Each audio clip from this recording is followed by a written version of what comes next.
Et voilà. Alors, bonjour à tous, bienvenue dans cette vidéo qui va faire frémir vos mamans, vos papas, vos petites sœurs, vos grands frères et toute votre famille. Voilà, ça c'est ce qu'on appelle une intro ratée. Bon, bref, aujourd'hui on va parler de Stephen King, et qu'on a tendance à appeler Stephen King, donc je pense qu'on va l'appeler Stephen King pour éviter de rentrer en politique sur la manière de prononcer les noms. On s'en fout, vous savez de qui on parle. Et on va parler de lui parce que c'est un auteur qui a été adapté plein de fois au cinéma. C'est un auteur qui est hyper connu et je veux dire, on peut presque connaître une bonne partie de sa bibliographie sans savoir l'un de ses livres, rien qu'avec ses adaptations. Donc, on va revenir un petit peu là-dessus, qui il est, à quel point il influence le cinéma, la vision de l'horreur, etc. Et pour ça, j'ai des invités. Monsieur François Co, c'est de ce côté, c'est cette main que vous avez déjà vu sur cette chaîne, si vous êtes évidemment allé voir la vidéo qu'on a fait sur Infernal Affairs. Merci d'être là. Et ici, on a Mathieu, ici présent. Donc, je vous laisse vous présenter et ensuite, on présente l'œuvre que vous avez écrite, parce que vous avez déjà travaillé sur le sujet, et ensuite, on attaque. Voilà. Ouais, après toi, François. Vas-y. Ah, l'âge avant la beauté. Ouais. Du coup, je suis journaliste pour la revue Mad Movies. On a coécrit avec Mathieu, j'arrive pas à me faire de l'autre côté. C'est contre-intuitif. On avait coécrit avec, on avait collaboré dans un journal dont on ne citera pas le nom ensemble, et on a monté ce premier projet pour les éditions Hachette Heroes, et puis on a collaboré après sur un autre livre sur un sujet très très différent consacré au cinéaste franco-polonais, on va dire Andrzej Zulawski, une autre limonade, pourrait-on dire, et puis par ailleurs on a lancé les podcasts Discordia ensemble. Moi, j'ai pas grand-chose à rajouter, parce que tout ce que je fais est en rapport avec François. Donc, voilà. T'as écrit un bouquin solo. Oui, sur quel est le sujet? Moi, je sais. Ouais, avant de collaborer avec François, j'ai écrit le livre Mel Gibson sur la brèche qui est sorti aux éditions Capricci. Au passage, saluons également Le Chat qui fume, qui était l'éditeur du livre sur Andrzej Zulawski. Voilà, et sinon, le reste du temps, je m'occupe en essayant de... J'écris des livres, je bosse sur des documentaires, des choses comme ça. Voilà. Donc rien de très concret pour l'instant, mais on s'occupe, voilà, tout simplement. Donc sinon, écrivain de cinéma, je ne sais pas si ça se dit. En fait, voilà, mais... Allez. Ouais, soyons un peu pompeux. Et du coup, vous avez écrit donc le livre, on va dire, qui nous intéresse entre guillemets aujourd'hui. Celui-ci, un petit mot sur le livre, comme ça les gens savent quoi trouver dedans, pas qu'il y ait des traductions dans d'autres pays ou des trucs comme ça, quoi. J'ai l'impression d'être dans C'est à vous, tu sais, quand tu arrives. Voici, c'est votre livre qui s'affiche à l'écran. On n'est pas couché, plutôt. Mais pas abri de Léa Salamé qui arrive derrière. Ah non, surtout pas, pardon. Non, secours. C'est pour ça. Oui, c'est l'occasion de dire que le livre, donc ce fameux livre d'après une histoire de Stephen King qui est sorti en 2019, qui est donc une anthologie des adaptations à l'écran des livres de Stephen King, enfin des romans ou des nouvelles de Stephen King, a également connu une adaptation lui-même en espagnol, c'est ce qu'on appelle une traduction dans le monde de l'édition, donc avec une bien plus jolie mise en page que celle qui nous a été fournie par notre éditeur français. Voilà, mais on ne va pas aller plus loin dans les petites piques. Allez, ça commence. Pour remonter à l'origine du projet, en fait, c'était purement intéressé parce qu'on avait repéré de façon très pragmatique que à l'époque où le livre devait sortir, c'est-à-dire fin 2019, il y allait avoir une grosse actualité Stephen King. Il y allait avoir la sortie d'adaptation de Dr. Sleep. Il y allait avoir la sortie de It, chapitre 2, la saison 3 de Mister Mercedes. Il devait y avoir Le Fléau, aussi la nouvelle adaptation, mais qui a été reportée après. Donc voilà, c'était un effet d'orage parfait, comme disent les Anglais. Et d'ailleurs, on n'était pas les seuls à avoir eu cette idée brillante, parce qu'il y a eu un ouvrage concurrent qui en fait était une traduction d'un livre anglophone qui a été sorti chez Brajlon, et il y avait aussi un hors-série Mad Movies. Donc voilà, c'est une idée qui planait dans l'air. On a essayé de se distinguer de nos petits camarades par l'exhaustivité C'est-à-dire que, comme des abrutis, en fait, en un temps très limité, on a tout lu et on a tout vu. Voilà, à deux. On s'est partagé à deux parce que tout seul, c'était pas viable. Moi, j'ai essayé un peu de rattraper le retard que j'avais sur les autres œuvres que traitait Mathieu, mais quand même, c'est très, très, très compliqué. Mais bon, voilà, on a lu énormément. Mathieu, je te poucave, t'as triché, t'as fait du livre audio aussi, pas mal. Oui, absolument. J'ai essentiellement fait du livre audio d'ailleurs. J'ai pas parce que j'ai beaucoup de mal à lire. En vrai, autant être honnête, j'ai énormément de mal à lire. Déjà, la pratique de la lecture est compliquée et en plus de ça, j'ai un travail à temps plein qui m'empêche de lire énormément. Donc, du coup, j'ai fait ça par livre audio en effet. Et par contre, en livre audio, en langue originale. Voilà. C'est important de le souligner, en anglais. Voilà. Puis avec des intervenants qui étaient parfois Stephen King lui-même, parce qu'il a lu beaucoup de ses bouquins. Exactement, il y avait souvent des préfaces ou des postfaces signés Stephen King qui apportaient pas mal d'éclairage sur les ouvrages. On avait aussi, comme les livres audio sont quelque chose de plus développé aux États-Unis, on avait des très bons acteurs ou actrices qui lisaient. C'était assez plaisant. Je me rappelle notamment d'une lecture de Brume par Will Patton qui était extrêmement goulayante. Voilà. Et puis, c'était aussi l'occasion de... Moi, j'ai beaucoup lu de Stephen King quand j'étais jeune, en fait, comme beaucoup de gens de ma génération. Moi, je suis né en 1980 et moi, je suis de la génération qui a attrapé Stephen King avec les téléfilms, avec les premiers téléfilms Ça, avec les premiers téléfilms Le Fléau, avec le premier téléfilm Tommy Knockers, qui passait en intégrale, alors c'était sur M6 à l'époque, si je dis pas de bêtises.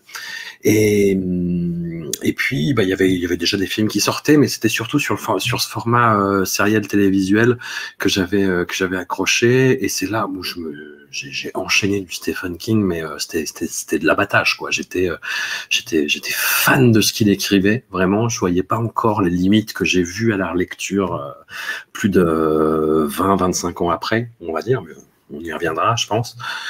Et j'ai un peu arrêté parce que j'avais lu, je sais pas si c'était Dreamcatcher mais qui est un bouquin particulier, dont on reparlera peut-être aussi, à une époque particulière de la vie de Stephen King.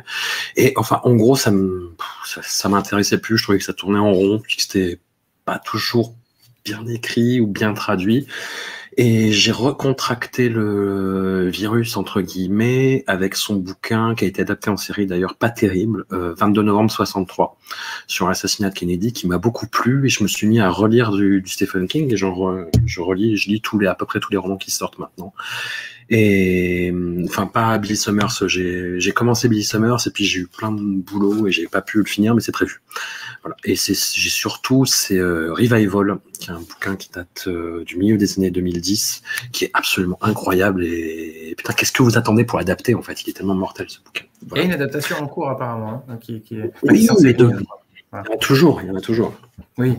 Et toi, Mathieu, du coup, Stéphane? Alors déjà, j'aimerais rajouter quelque chose, c'est que donc le fait que tu aies mentionné les séries en cascade qui passaient dans les années 90, en vrai, le début du projet du livre, ça commence quelques années plus tôt, c'est chez Noisy, je crois, tu as publié un article qui s'appelait Dans l'enfer des séries adaptées de Stephen King, je crois, c'est ça. C'est vrai. Et ça. En vrai, la vraie origine du projet, elle est là. Et ensuite, tu as ravivé la flamme 2 ans plus tard, un truc comme ça, en pitchant ça auprès de l'éditeur, quoi.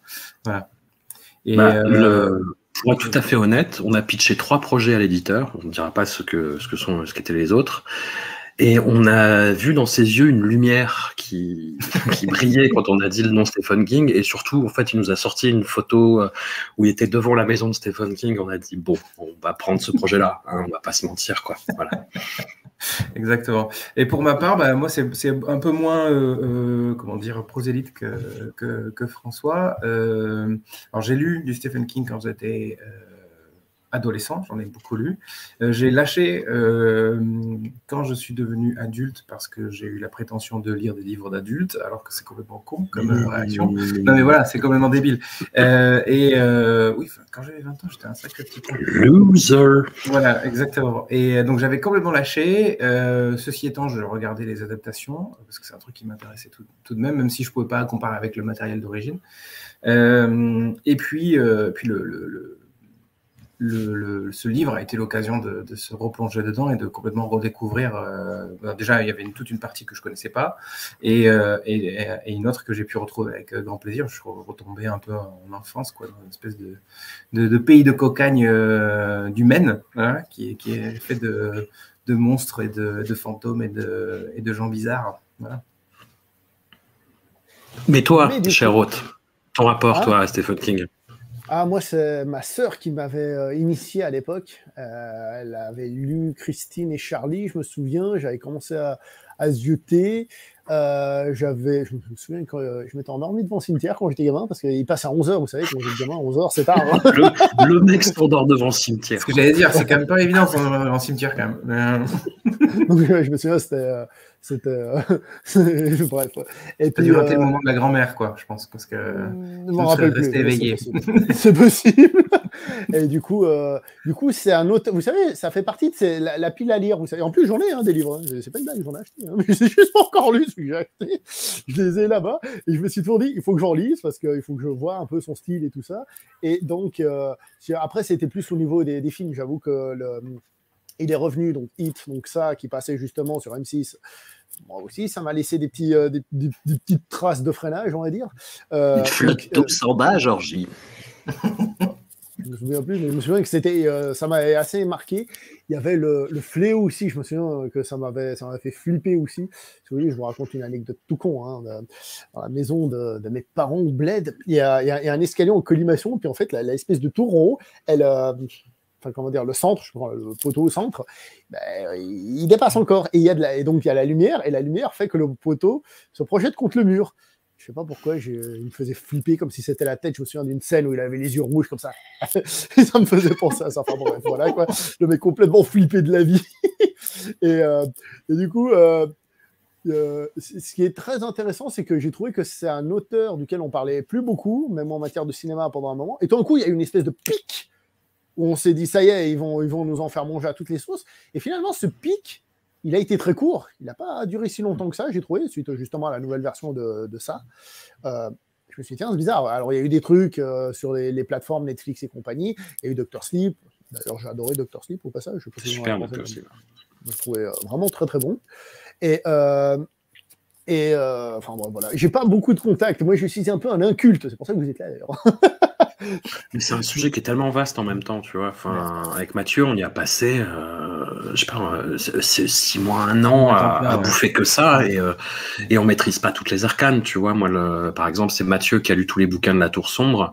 La Tour Sombre, c'est un cycle de 7 livres qui est fondamental dans l'œuvre de il a des PTSD le traumatisme, putain. Mais tu vois, moi j'en suis que j'ai presque fini, cela dit. Je m'y suis attaqué parce que je sentais que c'était important, mais après c'est compliqué La Tour Sombre. Tu vois, le premier, il est borderline lisible. Le second, il est très long, et en fait les choses s'enclenchent au troisième, mais en plus sur des mécanismes narratifs très bizarre. Enfin, il y a une espèce de train géant qui parle et tu te dis, mais qu'est-ce qui se passe? Mais t'es pris dedans, en fait. Et c'est assez incompréhensible. Mais c'est, je pense, de tout le talent de Stephen King aussi. C'est quelqu'un qui a un talent unique pour t'embarquer dans ses histoires. Il y a quelqu'un, je crois que c'est un journaliste suisse qui le suit, qui s'appelle Gorion Delpature, qui a posté juste la première page du bouquin Billy Summers, qui est donc le dernier roman traduit en français de Stephen King, qui est sorti il y a pas longtemps. Et il disait, regardez en quelques lignes comment il campe un personnage. Et c'est vrai, et c'est fou, et c'est hallucinant. Après, ce qui est intéressant... Je m'interromps parce que je pourrais être lancé pendant 4 heures. Ouais. Il y a des trucs qui sont aussi intéressants, c'est que Stephen King, il n'a pas fait que de l'horreur. Je veux dire, il a fait aussi de la fantasy, entre autres, bon, la Tour Sombre, c'est de la fantasy, mais bon, c'est plus complexe que ça, on va dire, dans son univers. Comment il s'appelait son truc, l'œil du dragon, ou un truc comme ça, qu'il avait écrit pour ses enfants. Le talisman, ouais. Le talisman, ouais, c'est ça. Un truc comme ça. Donc, pour dire que, ouais, il a écrit aussi d'autres choses, même si on le catégorise un peu comme maître horrifique. Et du coup, on peut peut-être déjà commencer à cerner, parce que à partir du moment où on adapte une de ses œuvres, ce sont évidemment des auteurs qui vont l'adapter. Je pense à Romero, à Cronenberg, Kubrick, pour prendre l'adaptation la plus fidèle reconnue officiellement.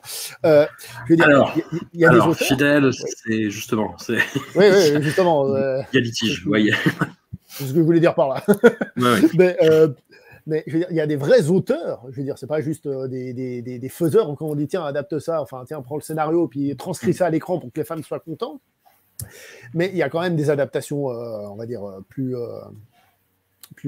moins ambitieuses peut-être. Du coup, quelles sont les caractéristiques de Stephen King qui vont se retrouver dans les films et autres? Quelles sont les choses qui reviennent souvent? Oh bah c'est quelque chose qu'on a abordé dans le bouquin justement. On a fait tout un jeu avec les gimmicks de Stephen King qu'on retrouve dans les livres. Alors c'est pas vraiment un jeu à boire, mais c'est presque ça en fait. C'est-à-dire on a le main, on a un personnage d'écrivain qui est généralement alcoolique. On a, il y a énormément de clichés qui reviennent comme, enfin des clichés qui sont propres à Stephen King. C'est ça qui est assez passionnant aussi.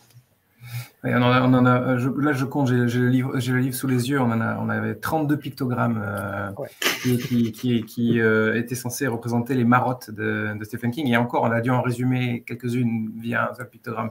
Donc, il y en a peut-être plus au final. Ouais. Et il y a des choses comme il y a toujours un sidekick noir. Il y a des enfants avec des super pouvoirs. On a souvent des décors enneigés. On va avoir un auteur un héros qui est soit écrivain, soit professeur, parce que c'est des métiers que Stephen King a essentiellement fait dans sa vie. Voilà. Enfin, il a fait plein de petits boulots, mais il a surtout travaillé comme auteur, évidemment, mais aussi comme professeur. Voilà, donc on a plein de choses qui reviennent à chaque fois. Ceci étant, est-ce qu'on peut vraiment évoquer une patte filmographique de Stephen King? Je ne sais pas, parce que c'est toujours la question de l'adaptation. Est-ce que ça se retranscrit? Est-ce que c'est transposé dans l'adaptation à l'écran? Je ne suis pas sûr pour autant. Est-ce qu'on peut parler de marotte Stephen King-esque dans les adaptations?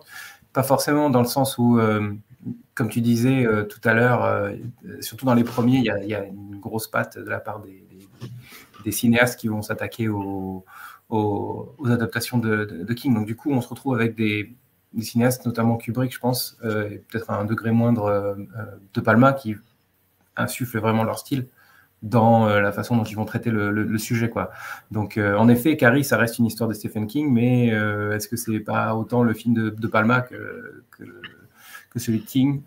Et alors, le cas de Kubrick et de Shining, c'est l'exception qui confirme la règle. C'est que c'est le truc où Shining, il s'est juste inspiré il a juste pris le squelette du livre et il en a fait ce qu'il voulait, notre ami Stanley, quoi. Donc, c'est un peu particulier, quoi. Mais justement, moi, j'irais même plus loin, en fait. C'est quelque chose qu'on a découvert au fur et à mesure de la rédaction et du travail d'analyse autour de Stephen King, c'est que c'est peut-être le nom autour duquel s'articulent toutes les problématiques autour du travail d'adaptation. C'est-à-dire, qu'est-ce qu'une bonne adaptation? Est-ce qu'une adaptation fidèle, c'est une bonne adaptation? Est-ce qu'une bonne adaptation, finalement, ce n'est pas une trahison? Est-ce que... voilà, parce que Dr. Sleep, c'est quelque chose que t'as beaucoup aimé, tu l'as dit tout à l'heure, et t'as raison, c'est un très bon film. Et moi, j'aime pas du tout le roman. Tu vois, par exemple, c'est un roman qui, par ailleurs, a été traduit très vite, et c'est un problème, en fait. C'est-à-dire que le nom de Stephen King vend quoi qu'il arrive, et les délais de traduction sont très resserrés, et les traductions, c'est un problème qui est reconnu, en fait, dans la communauté des fans de Stephen King, qu'on salue, d'ailleurs, qui ont été d'un soutien moral pendant cette aventure assez précieux. Et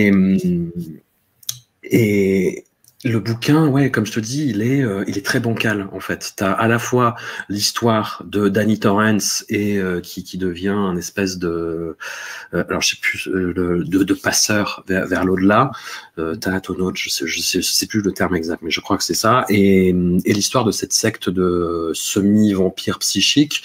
Et je trouve que Mike Flanagan a fait un boulot qui manquait à Stephen King justement pour raccorder ces histoires-là. Et en plus, il fait un raccord avec le film de Stanley Kubrick que Stephen King n'aime pas. Enfin, c'est notoire, il ne cesse de le répéter à longueur de temps, même quand on lui pose pas la question d'ailleurs. Et voilà, et c'est un travail d'adaptation qui est fabuleux parce qu'il arrive justement à aménager la chèvre, le chou et le monstre mutant. Tu vois, c'est absolument incroyable. Et pour revenir à Shining, l'adaptation de Kubrick, on peut penser que c'est trop une trahison du matériel de base, mais quand Stephen King fait sa propre adaptation avec un sbire qui est complètement à ses ordres, qui fait exactement ce qu'il lui dit, qui est Mick Garris, qui est quelqu'un d'à peu près compétent, mais qui n'est pas un visionnaire comme peut l'être Kubrick, bah tu vois, tu as des scènes dans le bouquin qui sont terrifiantes. Tu as la scène où tu as des arbustes en forme d'animaux qui à un moment vont s'animer et menacer le petit Danny Torrance. Et dans le bouquin, c'est terrifiant. Et c'est une scène que Kubrick n'a pas gardée. Et quand tu vois cette scène-là dans l'adaptation en série télé signée Mick Garris, bah, c'est ridicule. En fait, c'est très fidèle au bouquin, mais ça ne marche pas. Ouais. Tu vois, et t'as plein de trucs Stephen King qui ne passent pas à l'écran parce que si tu les fais tel quel, en fait, sans vision cinématographique. Après, ça, pour le coup de, c'est un bon exemple, mais le Jardin Taupière, ça reste quand même un cas d'effets spéciaux très précoces et qui ne marche pas du tout. Ah, aussi, ouais. Il souffre énormément de la qualité des effets spéciaux, mais par exemple, dans un même ordre d'idée, tu as le fait que dans le livre, par exemple, il n'a pas de batte de baseball, il a un maillet de croquet, pardon. Ouais. Et en vrai, désolé, mais visuellement, une batte de baseball, ça rend vachement plus qu'un maillet de croquet. Il ne fait pas du tout peur, Jack Torrance, dans la mini-série, parce qu'il se trimballe comme s'il allait jouer au croquet dans le jardin. C'est très étrange, quoi. Voilà. Et quand tu vois Christine de Carpenter, c'est une adaptation qui est très fidèle au déroulé des scènes dans le roman, qui respecte l'ossature dramatique vraiment du roman, mais qui est beaucoup moins vulgaire que le bouquin de base. Et surtout, en fait, le bouquin de base de Stephen King, c'est un bouquin qui est cinglé, c'est le côté un peu oncle gênant de Stephen King. Il voulait faire un bouquin rock'n'roll, tu vois, avec des mecs en jean et en perfecto qui font « Ouais, ça va les Jones ». Et en fait, tu as des citations, tu vois, de groupes de rock au début de chaque chapitre. Et est-ce que j'imagine que tu as vu le film Christine de John Carpenter ? Et il y a la chanson Bad to the Bone qui revient tout le temps. Et la dernière réplique du film, c'est la bagnole qui est concassée. Et justement, la chanson qui résonne une dernière fois, et t'as la jeune héroïne qui dit « Putain, je déteste le rock'n'roll ». Tu vois, donc, je me demande comment Stephen King a laissé passer ça, tu vois, typiquement. Mais voilà, c'est une question de réappropriation et de trahison et d'essayer de jouer avec un matériel qui n'est pas toujours facile, tu vois, aussi. Mais du coup, vous pensez que les meilleures adaptations sont celles qui sont faites par des grands faiseurs, je pense, ce qui ressort globalement des films qu'on cite souvent de lui, c'est ça. Mais du coup, si c'est des grands faiseurs, ce sont des gens aussi qui justement savent trahir l'œuvre à des moments. Oui, bien sûr. Oui, ça va sans dire que sinon ce ne seraient pas des gens qui savent faire du cinéma. Il est nécessaire quand tu fais une adaptation justement enfin, en tout cas, c'est mon point de vue personnel, mais il faut trahir parce que de toute façon, on ne peut pas retranscrire in extenso le contenu d'un livre. C'est une erreur. C'est une erreur qui est souvent commise d'ailleurs dans les films. Et du coup, on se retrouve avec des films qui manquent terriblement de rythme, qui sont trop littéraux, et ça devient un problème. Donc, je pense que pour moi, une bonne adaptation, c'est une excellente trahison fournit une bonne adaptation, on va dire. Voilà. Et dans le cas de Kubrick, qui est celui qui n'a rien respecté, après, encore une fois, c'est mon point de vue personnel, mais je pense que Shining, c'est le meilleur film qui ait jamais été adapté de Stephen King. Et le fait que, justement, il ait pris des libertés inconsidérables avec le matériau fait que, justement, c'est ce film-là et que les gens, en fait, ont tendance à oublier que que Shining, justement, le livre Shining, c'est complètement autre chose. Voilà, et ils ont tendance à l'oublier même. C'est-à-dire que les œuvres viennent à se confondre, un peu comme ce qu'on voit aussi dans Dr. Sleep d'ailleurs, au final, et ce qui est très intelligent de la part de Flanagan, c'est que dans l'inconscient collectif, Shining, c'est autant le film de Kubrick que le livre de Stephen King, dans le sens où, ouais, on s'imagine très bien qu'en fait, dans le livre, on se demande mais pourquoi il n'a pas de batte, ou je sais pas, ou pourquoi il n'y a pas le final dans le labyrinthe, par exemple, ce genre de choses, quoi. Voilà. C'est... D'accord, mais du coup, est-ce que au cinéma, le mec qui fait chier, est-ce que du coup, au cinéma, on peut parler d'une patte Stephen King? Parce qu'il y a quand même ses codes, par exemple, si on parle des quelques films, je sais pas, on a parlé de Dr. Sleep, bon, c'est la suite de Shining, donc il y a le Shining en lui-même, donc c'est être un peu, comment on appelle ça, un peu médium, quoi. Si on regarde Dead Zone, c'est exactement ça. Carrie, bon, c'est des pouvoirs, mais est-ce que ça rentre dans aussi ce genre de choses-là? Est-ce que, par exemple, si je vous dis les monstres de l'Universal, ce sont des films séparés qui s'inspirent de livres différents, d'auteurs différents, et pourtant on les réunit un peu sous le même pack. Pareil, si on prend la Hammer, on les met sous le même pack. Est-ce qu'on peut dire il y a les Stephen King? Moi, je dirais tout, parce que voilà, on a parlé un petit peu des clichés, des gimmicks qui revenaient, mais tous les récits d'inspiration fantastique ou les thrillers qui se passent dans une petite ville américaine, parce que c'est ça qui est aussi fascinant chez Stephen King, c'est que c'est quelqu'un qui n'a jamais bougé géographiquement. Dans ses récits, c'est toujours les petites villes américaines. Alors généralement du Maine, parce que c'est là où il habite et c'est ce qu'il connaît le mieux en fait. Et c'est pas quelqu'un qui s'est qui s'est embourgeoisé à quelque niveau que ce soit. Alors bien sûr, il vit dans un manoir de façon assez confortable, hein, évidemment, mais il n'a jamais perdu pied avec cette réalité rurale de l'Amérique en fait. C'est-à-dire qu'il y a quelques bouquins qui commence dans des grandes villes américaines de Stephen King, et généralement ça veut dire que l'apocalypse va pas tarder. En fait. Généralement, c'est si tu vois, t'as le fléau, t'as cellulaire qui commence dans des grandes villes, et c'est que ça va être la grande Zumba apocalyptique derrière. Mais voilà, si t'as généralement les récits de Stephen King, c'est une petite ville avec l'épicerie du coin, avec l'église, avec le maire un peu corrompu, avec les notables locaux, avec des gens qui ont des petits secrets, des petites coucheries, voilà. Et il y a un événement extérieur qui va arriver et qui va opérer une contamination. C'est la contamination du mal dans cette Amérique un petit peu ancestrale, un petit peu perdue. Et ça a fait école, mais de façon phénoménale. Après... je sais pas si tu vois, par exemple, quand on pense à l'univers de Lovecraft, qui est un univers très très très identifié visuellement, ce qui est très paradoxal parce que c'est l'auteur de l'indicible par excellence. Quand tu vois des monstres aquatiques, avec une face de poulpe, tu penses immédiatement à Cthulhu.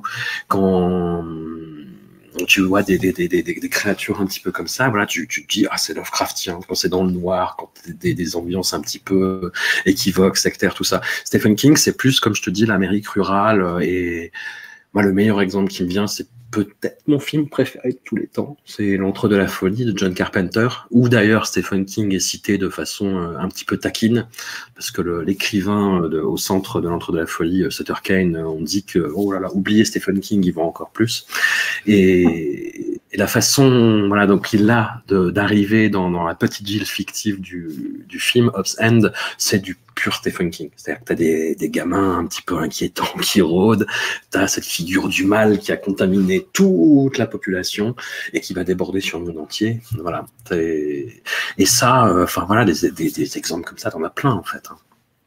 Et c'est quelque chose qui s'est répandu, même en France, tu vois. Il y a un auteur que m'a fait découvrir d'ailleurs Émilie, qui est la plus grande fan, on peut dire, de Stephen King en France, voilà, qui s'occupe du groupe Stephen King France, celle qui me l'a fait découvrir, qui s'appelle Maxime Chatham, et il bosse beaucoup sur ces questions-là aussi. Et c'est très intéressant parce qu'il fait du équivalent assez réussi j'ai été assez surpris de Stephen King en France, de contamination par le mal dans des stations de ski, ce qui moi me parle en plus, parce que j'ai bossé pendant 8 ans en station de ski, donc c'est bien joué.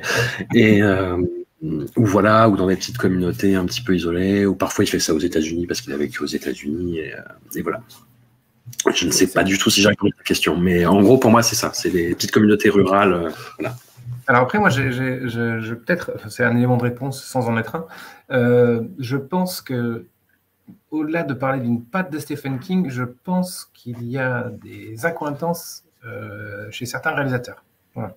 Il y a des réalisateurs qui se sentent inspirés par lui, mais il y a aussi des réalisateurs qui sont clairement, qui l'ont dit, établi en public, qui sont complètement impactés par le travail de Stephen King. C'est le cas. Le premier exemple, c'est Frank Darabont, qui a donc adapté Les Évadés, La Ligne Verte et ensuite Brume, qui aussi a fait The Walking Dead, qui d'une certaine manière, Walking Dead pourrait aussi être considéré comme un truc qui est similaire à ce que fait Stephen King, même si c'est Robert Kirkman, mais il y a des choses auxquelles qu'on pourrait retrouver un peu dans l'esprit.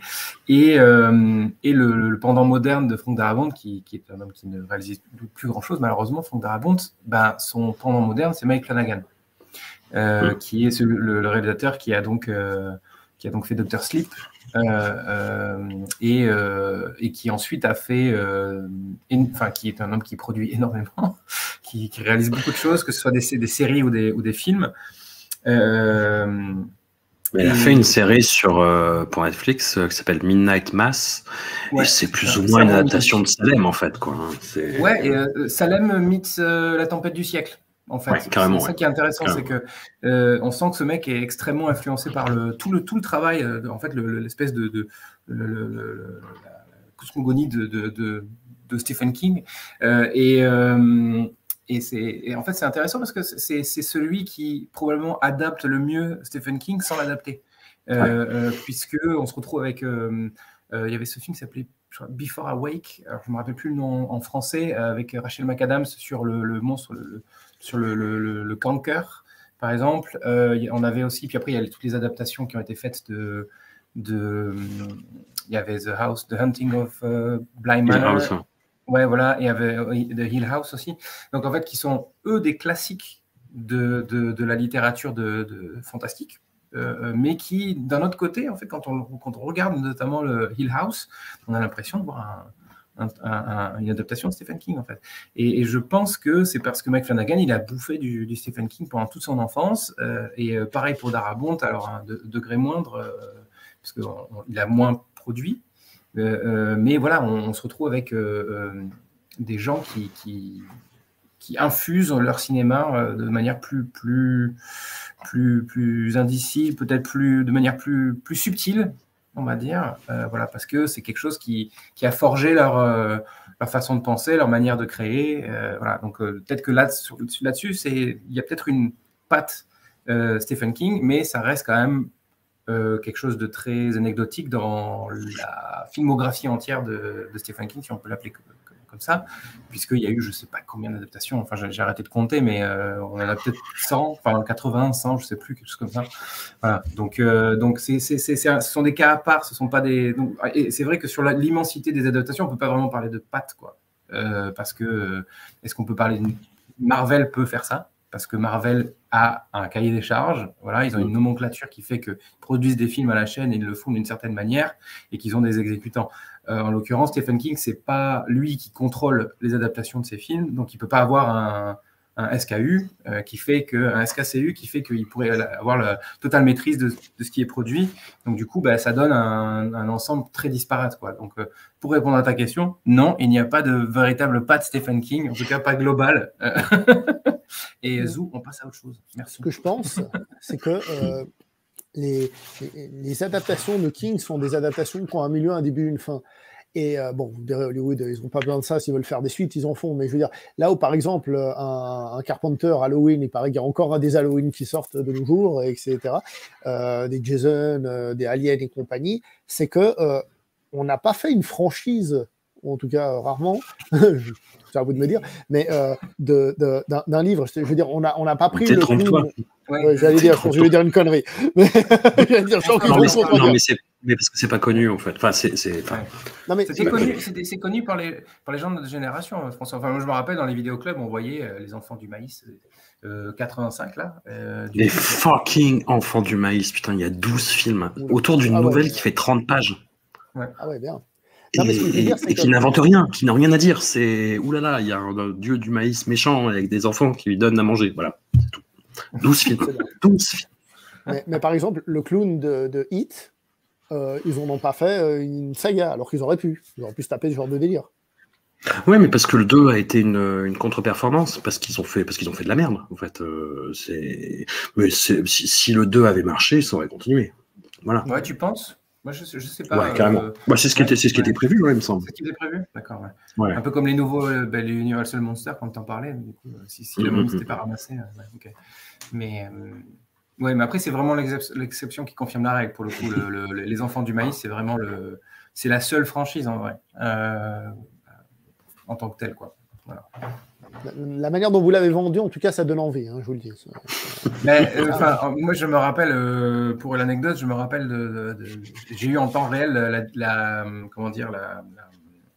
liquéfaction de François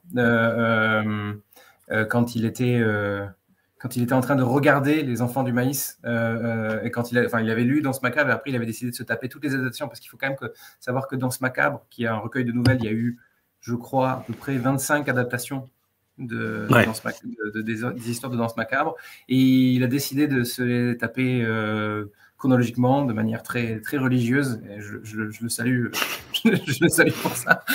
Voilà, et je me rappelle... Religieuse parce que c'est un chemin de croix, c'est ça que tu veux dire? Voilà, non, mais avec des cierges à chaque fois.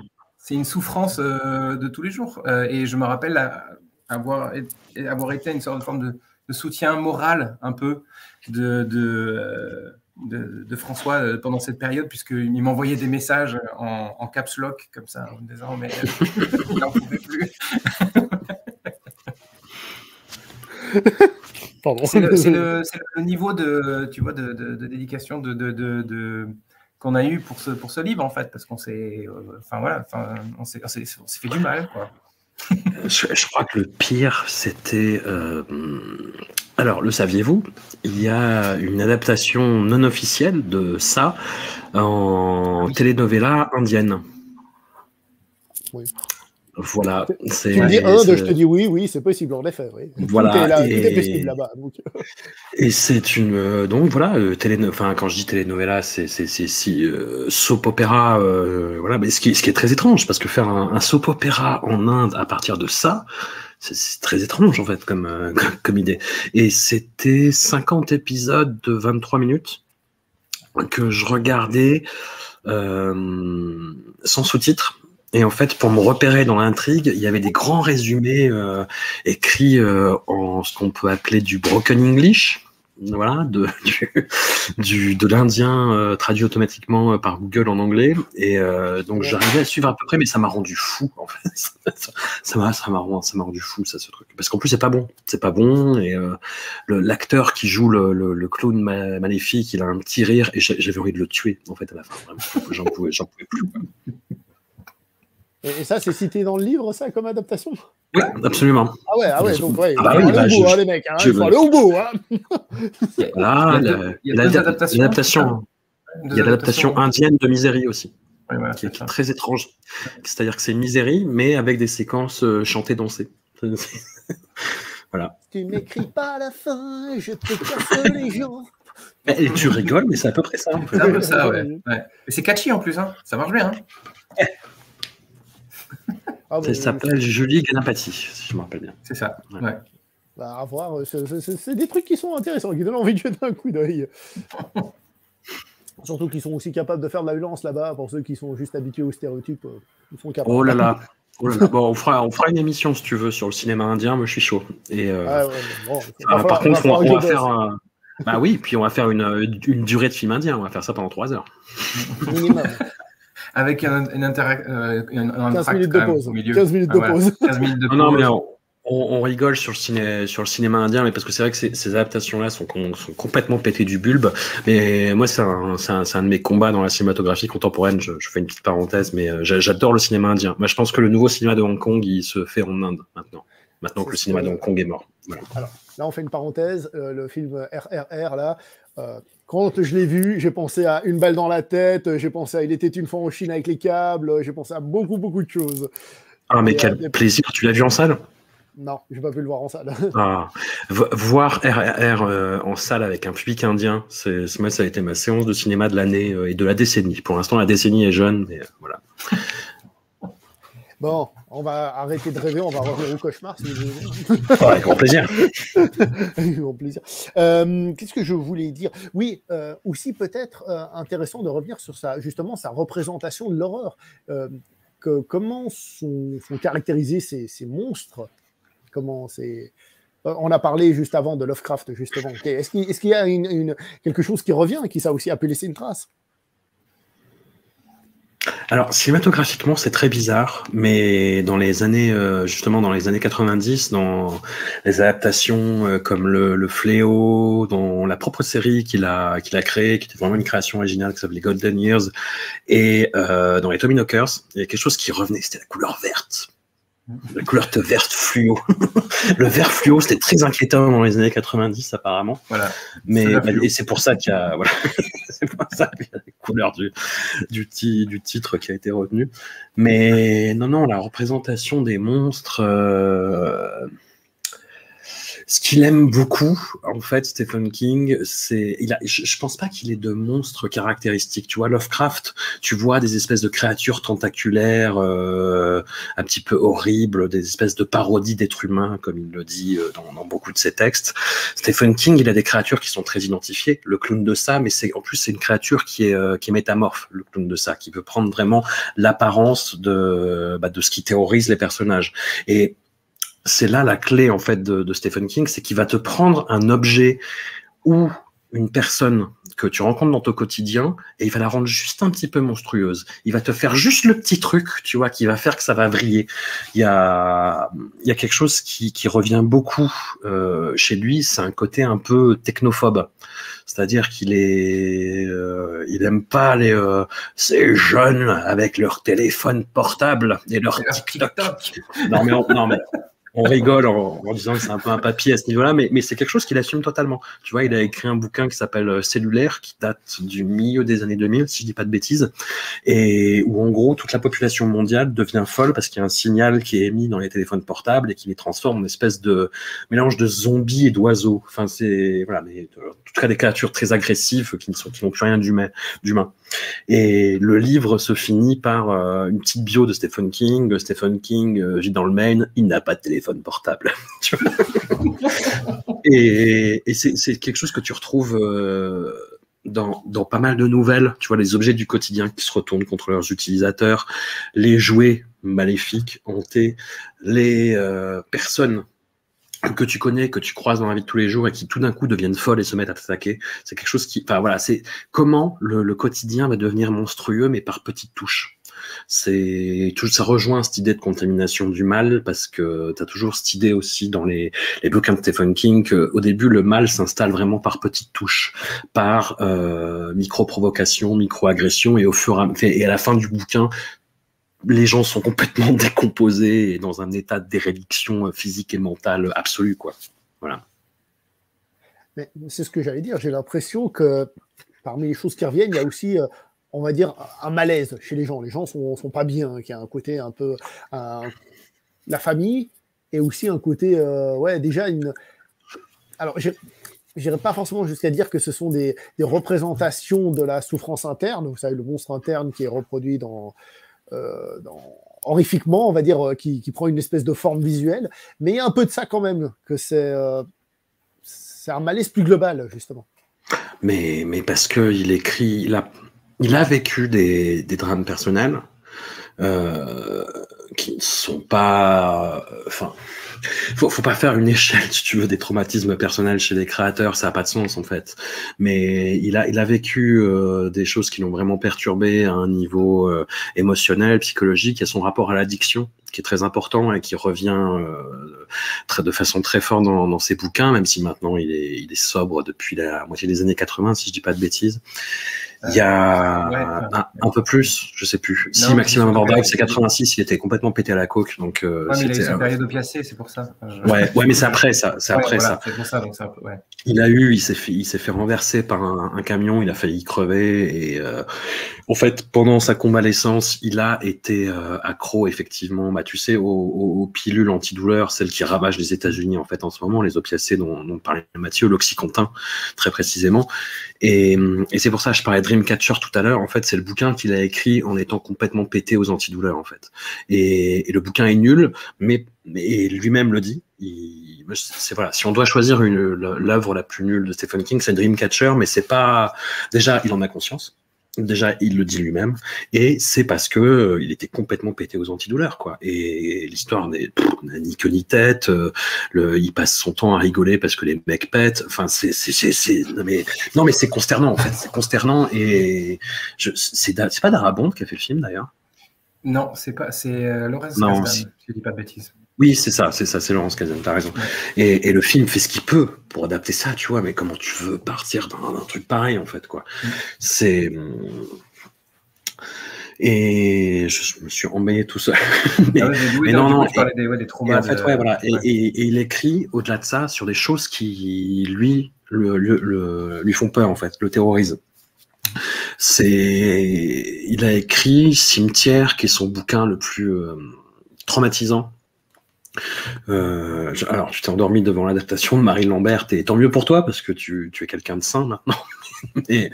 mais le nouveau film est tout pourri, n'a aucun intérêt, et ça prend des libertés, et ça fait des trahisons qui sont intéressantes, mais... Ouais. Parenthèse, je profite aussi pour remercier à nouveau mes cousins qui m'avaient interdit de regarder The Thing quand j'étais gamin. Merci à eux. Merci de m'avoir interdit. Bien sûr. Vas-y, je t'en prie. Et Cimetière, c'est le pire cauchemar qui puisse arriver quand t'es parent, c'est perdre ton enfant. Tu vois, moi j'ai relu Cimetière, qui déjà m'avait fait une très très très grosse impression quand je l'avais lu étant ado, parce que c'est un bouquin qui est il y a beaucoup de bouquins de Stephen King qui sont désespérés, qui sont sombres. Tu vois, Le Fléau, c'est quelque chose de très étouffant à ce niveau-là. Mais Cimetière, c'est hyper. Même lui dit ce bouquin. Enfin, c'est fait. Maintenant, c'est derrière moi, tu vois. Mais et c'est marrant parce qu'il a fait un bouquin dans les années milieu des années 2010 qui s'appelle Revival, qui fait un petit peu écho à ça, et où il y a une scène horrible où la famille d'un personnage meurt dans les mêmes conditions qu'un des gamins de Cimetière. Je spoil un peu, mais voilà. Et la scène est horrible, et la scène est terrible, et voilà. Et en lisant ça, en étant parent, c'est absolument atroce, parce que c'est le pire cauchemar qui puisse arriver, en fait. Et Stephen King se base beaucoup là-dessus. Il se base sur son vécu, mais c'est pas quelqu'un qui fonctionne uniquement là-dessus. Voilà, ça peut être un matériau, mais c'est pas essentiel. Il a tellement d'imagination, ce garçon, de toute façon, que voilà, ça peut aller dans tous les sens. Oui, parce qu'au final, si tu prends l'exemple, par exemple, de Mangler, donc je ne me rappelle plus le nom en français, la nouvelle, c'est quoi, c'est la presse. La presse maléfique. Lessiveuse. Ouais, un truc comme ça. Mais en fait, c'est une presse tueuse, quoi. Mais une presse de pressing, quoi. Enfin, donc, et il arrive quand même, d'ailleurs, il s'en sort extrêmement bien avec cette presse, parce que finalement, c'est ridicule de se dire qu'on ne peut pas se faire tuer par une presse de pressing, il suffit juste de l'éviter, quoi. Et non, il y arrive quand même. Et voilà. Et je ne pense pas qu'en fait, il ait eu un trauma avec une presse. Il est juste allé récupérer des fringues au pressing et il s'est dit, oula, ça, il y a danger. S'il y a danger, il y a écriture. Voilà, tout simplement. Ok, et si on revient peut-être plus à l'aspect cinéma, comme on a dit, bon, bah là, il y a plusieurs auteurs différents, tout ça, mais du coup, j'ai envie de dire, on va peut-être là un peu plus compartimenter du coup. On va commencer par le simple. Quelles sont les adaptations à voir absolument? On va faire le basique. Oh. Bon, bah, Christine. Main, je pense. Mais ouais. Non, Christine de Carpenter, parce que le film vieillit très très très bien. Dead Zone de Cronenberg. Shining, évidemment, même si voilà. Carrie, ouais. Quand même. Il y a The Mist, pardon.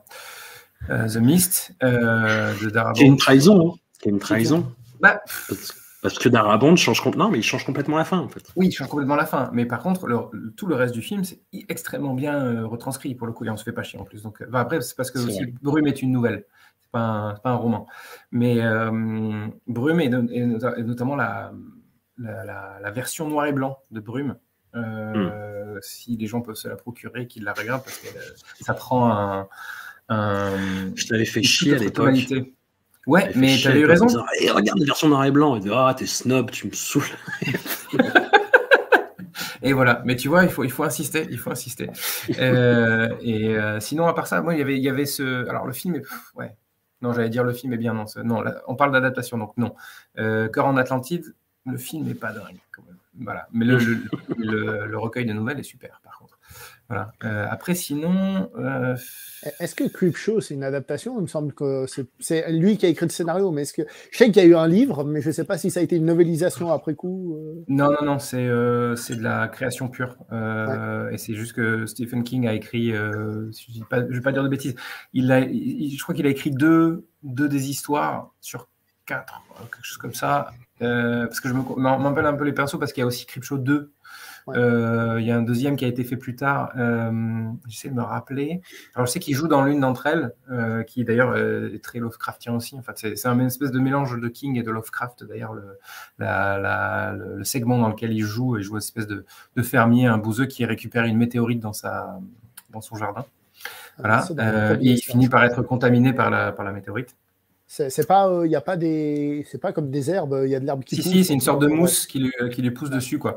Et voilà. Et donc, mais ça, c'est de la création. C'est pas, si je dis pas de bêtises, c'est pas adapté d'un matériau existant de Stephen King. Stephen King qui a écrit un scénario pour Romero. C'est un hommage clairement aux anciens comics, pardon, puisqu'on est aux États-Unis horrifiques, qui étaient avant l'arrivée des super-héros. Maintenant, quand on pense comics, on pense super-héros, mais il y a eu d'autres choses à une époque, même d'ailleurs actuellement. Mais c'est clairement un hommage à ça qui, je pense, s'il a participé là-dedans, c'est que ça l'a influencé aussi lui dans son écriture. Mais c'est plus un. Comment dire ça? Parce que Creepshow, c'est un film quand même un peu comique, il y a un second degré quand même.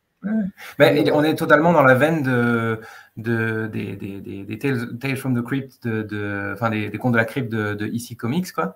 On est totalement là-dedans et c'est clair, c'est sûr que Stephen King en a eu dans les mains parce qu'il est né en 47 et que 47 ou 40, je vais pas dire de bêtises, François. C'est quoi? C'est 47, il me semble qu'il est né, ou 45, quelque chose comme ça. Enfin, il est né quelque part dans les années 40, donc forcément, il était adolescent quand ces comics-là sont sortis, donc c'est sûr que ça a eu une influence aussi sur lui, quoi. Et d'ailleurs, le côté segment donc de Creepshow, c'est quelque chose qu'on retrouve plus tard dans plein d'adaptations de Stephen King, non seulement parce qu'il produit énormément de nouvelles, donc ça se prête extrêmement bien au jeu, mais aussi parce que je pense qu'il est capable d'écrire ces nouvelles parce qu'il a été influencé par ce type de comics aussi. Voilà, parce que comme François, il parlait de Golden Years, qui a été auquel King a participé, a même créé, mais il y avait aussi d'autres choses que Romero avait essayé de mettre en place au milieu des années 80. Il y a eu des adaptations, il a même participé à un épisode de X-Files. Voilà, il y a un côté sériel et côté pulp, on va dire, que King affectionne particulièrement, et ça se ressent aussi un peu dans les adaptations qui ont été faites. Ouais. Et je regardais dans les séries, c'est pas dingue, hein. C'est encore moins, c'est moins bien que ce qui s'est fait en cinéma. Justement, je me faisais la réflexion avant l'émission, je me disais, c'est dur de faire un top 5 même. Si, dans les récents, il y a Mister Mercedes. Ouais. Sachant que moi, je suis pas très fan de la trilogie de bouquins dont c'est adapté, Mais justement, je trouve qu'il y a un excellent boulot qui est fait et tout ce dont je te parlais là sur parfois ce qu'on avait appelé dans le bouquin la vallée dérangeante de Stephen King, c'est-à-dire les trucs qui passent bien dans les bouquins mais qui adaptés tel quel à l'écran passent pas du tout. Justement, Mr. Mercedes, ils ont fait un gros travail de sabrer tout ce qui ne passe pas, en fait, dans ces bouquins-là, surtout dans le dernier, surtout dans End of Watch. Et c'est un truc qui est hyper inquiétant, qui, moi, me met mal à l'aise. Tu vois, pour me mettre mal à l'aise, tu vois, faut y aller quand même maintenant, hein, un petit peu de la bouteille, le garçon, et voilà. Mais, non, j'étais très agréablement surpris par Mr. Mercedes. Et il y a la série The Outsider aussi. Alors pareil, je suis pas très fan du bouquin, mais je trouve que la série justement est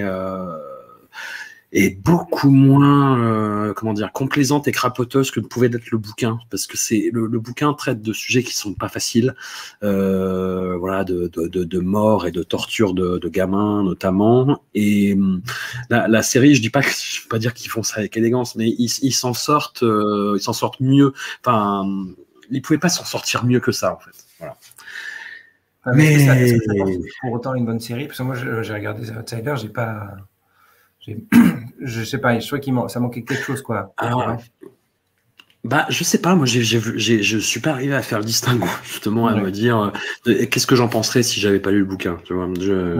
Justement, moi j'étais tellement dans ces putains de réflexes que nous ont mis le bouquin en tête, tu vois, que je voyais ça bien. Mais après, tu vois, par exemple, pour prendre le tout dernier exemple récent, il y a sur Netflix un film qui est tombé qui s'appelle Le téléphone de Monsieur Harrigan, qui est réalisé par ça fait 1 heure qu'on parle, on peut lâcher par un tocard qui s'appelle John Lee Hancock, qui fait des films de merde.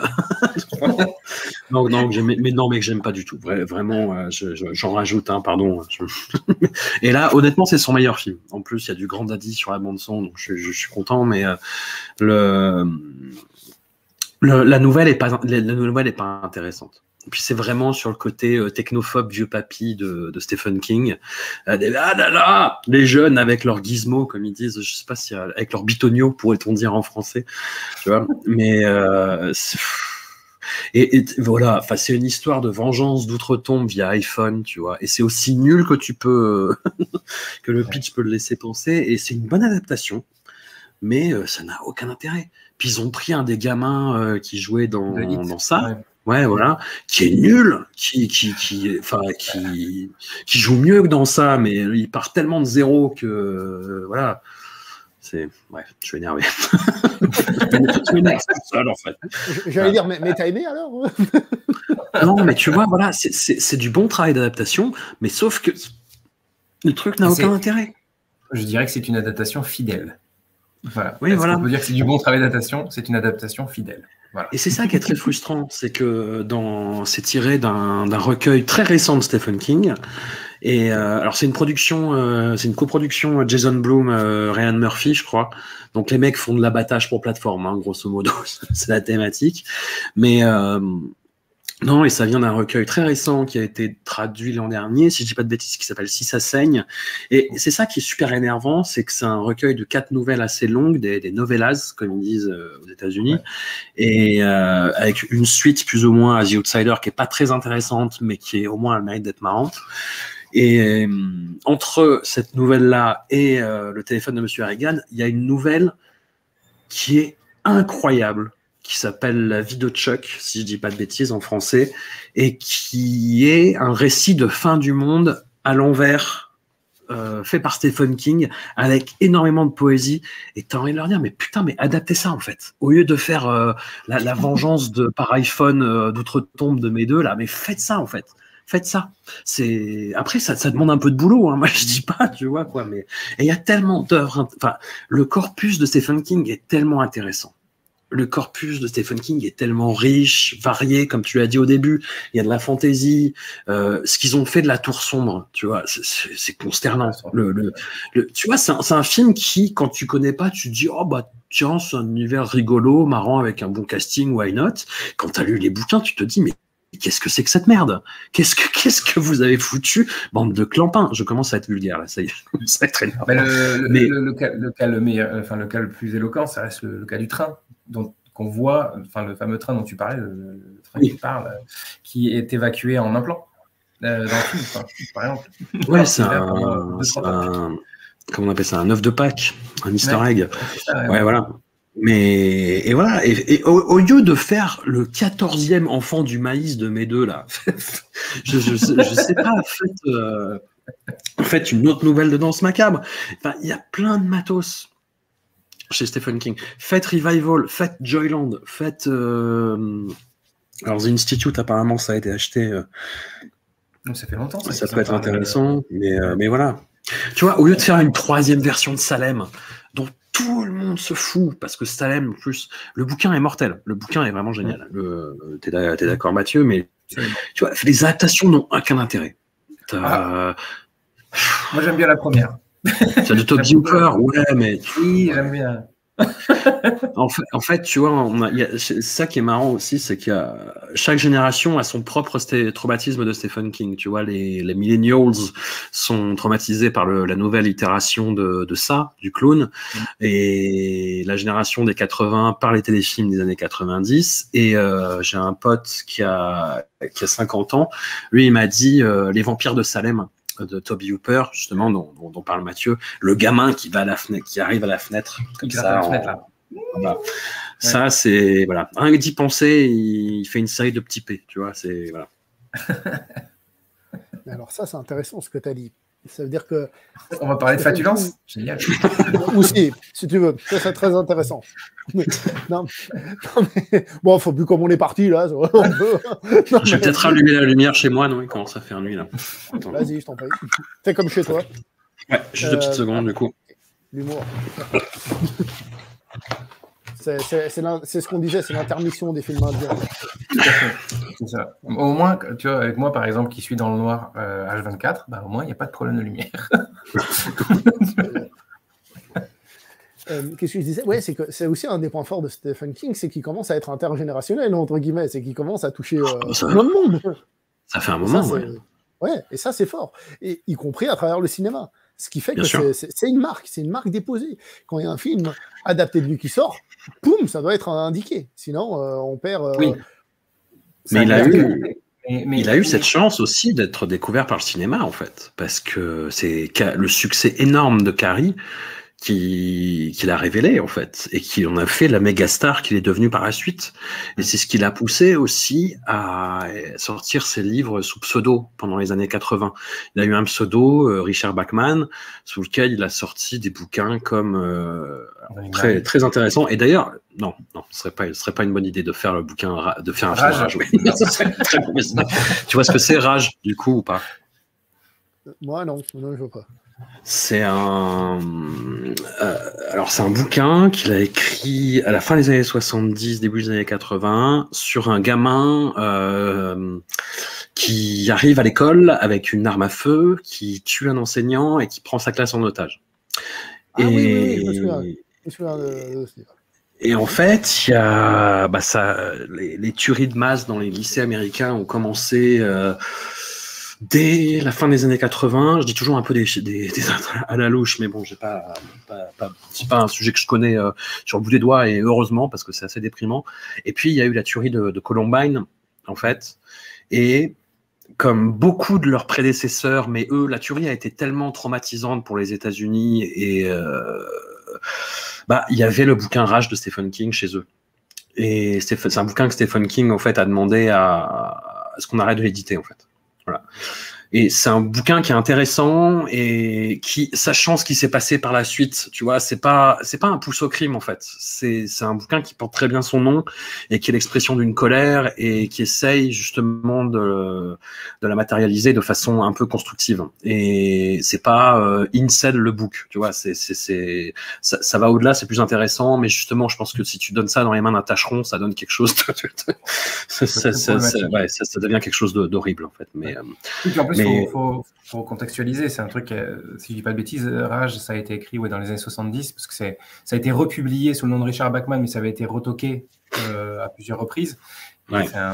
Quelque chose qui aurait pu faire écho dans les années 70 parce que tu avais des films comme Taxi Driver ou Joe qui trouvaient leur place, on va dire, dans le cinéma de l'époque. Mais si tu le fais maintenant, 50 ans plus tard, c'est pas possible en fait. Tu peux pas adapter un matériau si vieux, on va dire en quelque sorte. Quoi.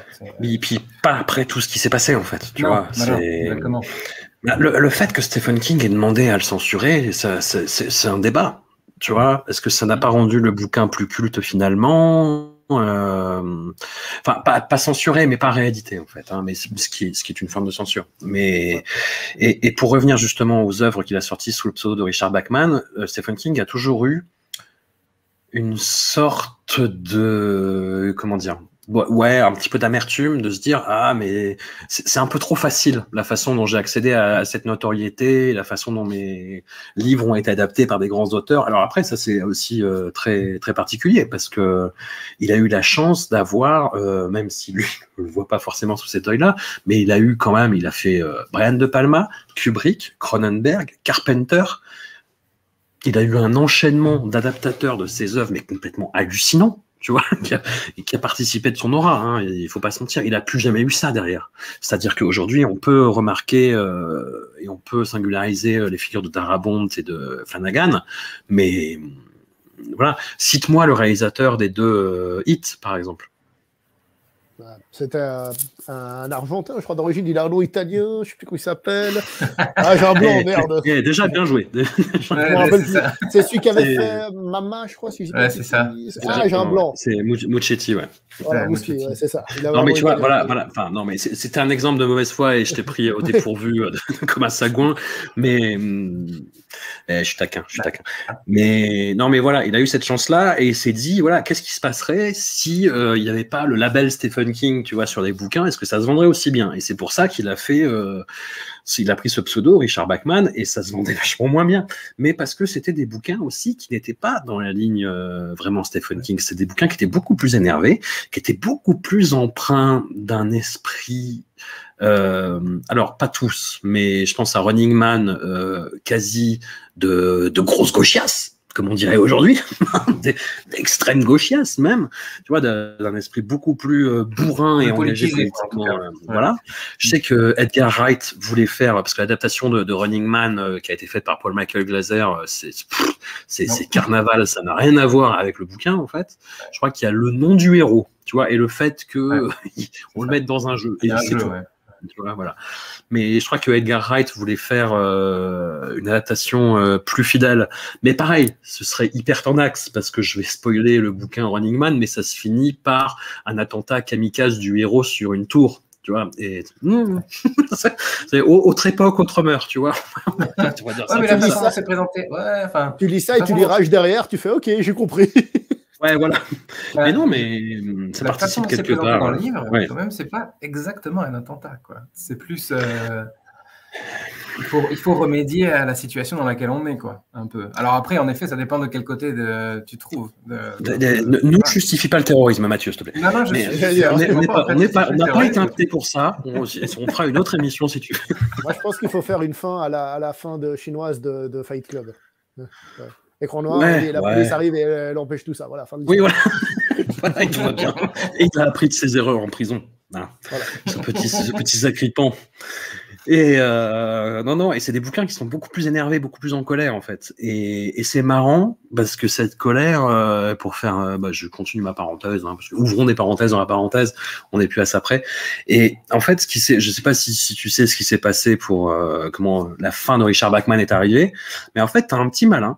Libraire de son état, si je me rappelle bien, qui a remarqué des correspondances de style entre Richard Bachman et Stephen King, et qui allait faire un boulot de journaliste, en l'occurrence, c'est-à-dire qu'il allait vérifier en fait les noms des contrats à la bibliothèque du Congrès, enfin là où il y avait les références, et il a vu que les bouquins étaient alors ils avaient mal joué le truc, hein, tu vois, après il n'y avait pas internet, tu vois, c'était beaucoup plus freestyle, on va dire, sur la protection des données privées qu'aujourd'hui, mais non, et c'était au nom de Stephen King, et du coup il a trouvé le truc, et donc il a appelé Stephen King en disant bon, Qu'est-ce qu'on fait?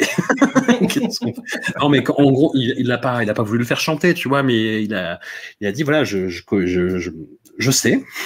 Donc, est-ce que vous m'accordez une interview pour en parler? Et il l'a fait. Et c'est quelque chose que Stephen King a très, très mal pris.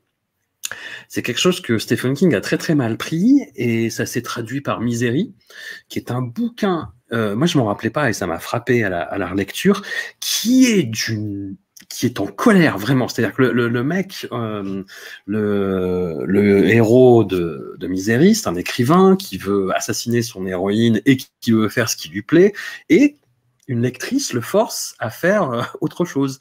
Et tu sens une petite animosité comme ça. Le début de La part des ténèbres, qui a été adapté par Romero, ça commence de la même façon, c'est-à-dire un auteur... là, c'est un peu le schéma inverse. C'est un auteur un petit peu discret, mais dont le pseudonyme marche bien, se fait repérer par un étudiant qui veut le faire chanter pour le coup. Et du coup, la double personnalité de son auteur jaillit du néant. Et qu'est-ce que c'est la première scène de meurtre de La part des ténèbres? C'est le mec qui a découvert le poteau rose, qu'on découvre mort attaché avec une chaise avec son appareil génital dans la bouche. Et pareil, c'est un roman qui est un petit peu en colère. Si tu veux. Et voilà, c'est un aspect qui revient régulièrement chez Stephen King aussi, ce côté très énervé, parfois contre son propre lectorat, ce qui est un peu tendu, et parfois contre le monde en général. C'est-à-dire que quand tu lis la préface d'époque du Fléau, c'est un peu motocross, c'est-à-dire il te dit oui, mais c'était une époque où je me disais que ce serait pas mal si la majorité de l'humanité crevait. Calme-toi, mec, calme-toi. Et pareil, un truc qui a été très très très mal adapté en série, mais ça vaudrait le coup justement qu'il y ait une nouvelle adaptation plus fidèle, c'est Under the Dome, c'est le dôme, je crois, en français. Et pareil, c'est sa vision de l'Amérique gérée par Bush et Dick Cheney surtout. Et c'est un bouquin qui est ultra énervé, quoi. Et avec le temps, je trouve qu'il s'assagit parce que c'est quelqu'un qui est très actif sur Twitter, ce qui est très bizarre, mais pourquoi pas. Et il est très actif et très véhément contre Trump, notamment. Et dans ses bouquins, c'est une des rares personnes, je pense, à qui Twitter fait du bien. Stephen King. Sa haine de Trump sur Twitter, et dans ses bouquins, c'est beaucoup plus fin. Il est beaucoup moins bourrin que dans Le Fléau, ou quand il évoque, grosso modo, l'Amérique de Ronald Reagan dans la réécriture du Fléau, et l'Amérique de Bush et de Cheney dans Under the Dome. Et dans ses derniers bouquins, dans l'Institut, dans Outsider, c'est plus en arrière-plan, et c'est très très très bien campé, justement. C'est tout cet aspect un petit peu voilà, fin d'une époque qu'amène Trump.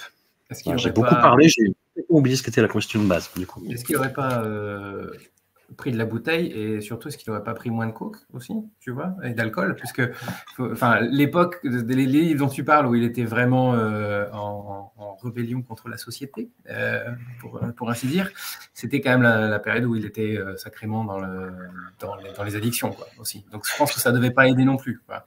Voilà. Il y a quand même un moment où, on va dire à la fin des années 80, où comment dire, il lève le pied, ouais.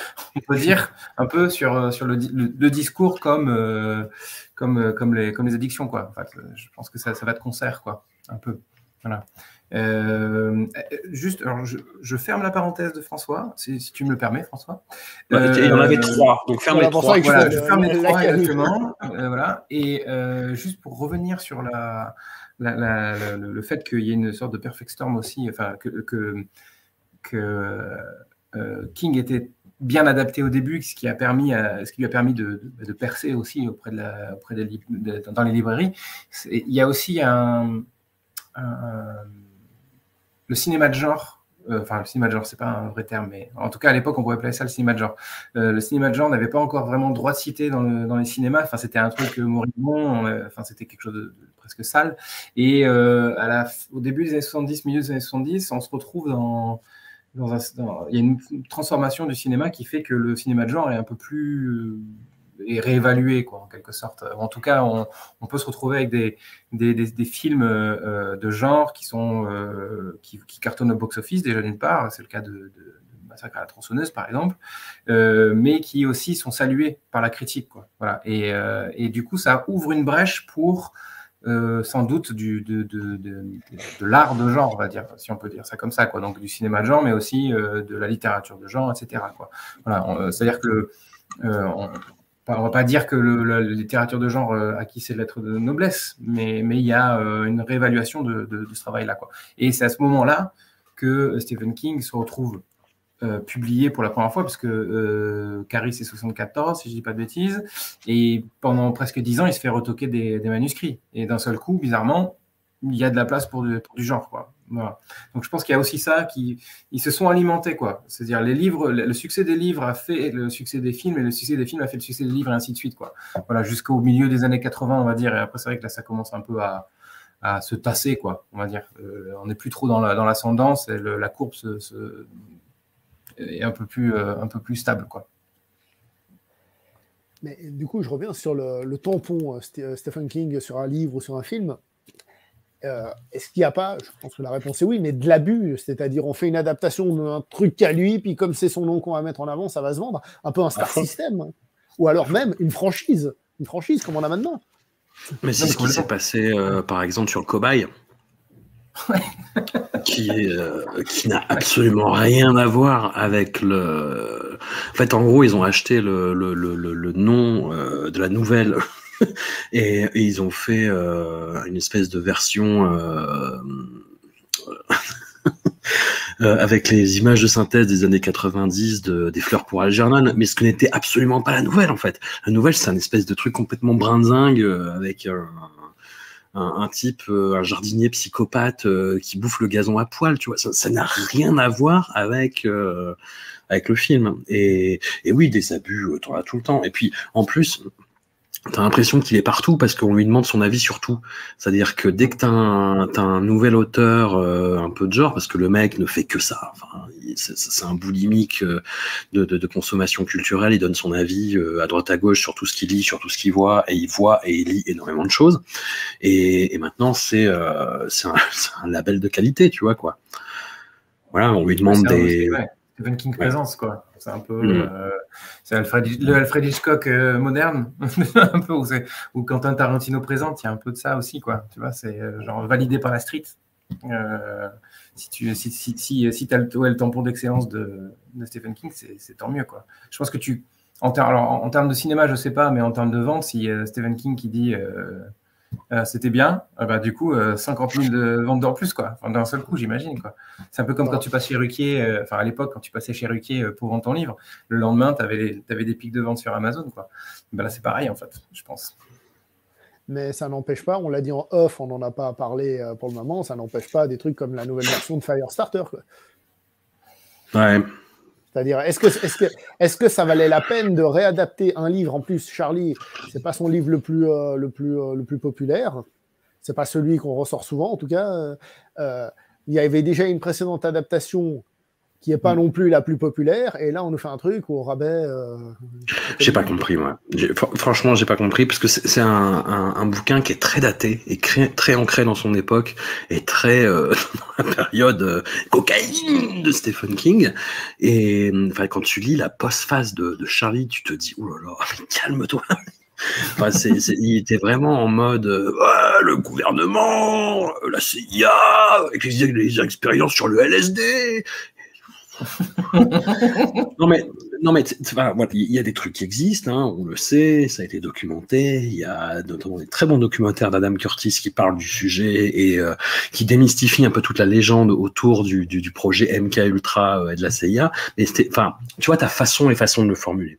Et quand Stephen King te fait sa postface en disant ouais, le gouvernement, machin, enfin, c'est vraiment papy conspi avec 3 bières de Beaujolais Pif dans le buffet, tu vois, quoi.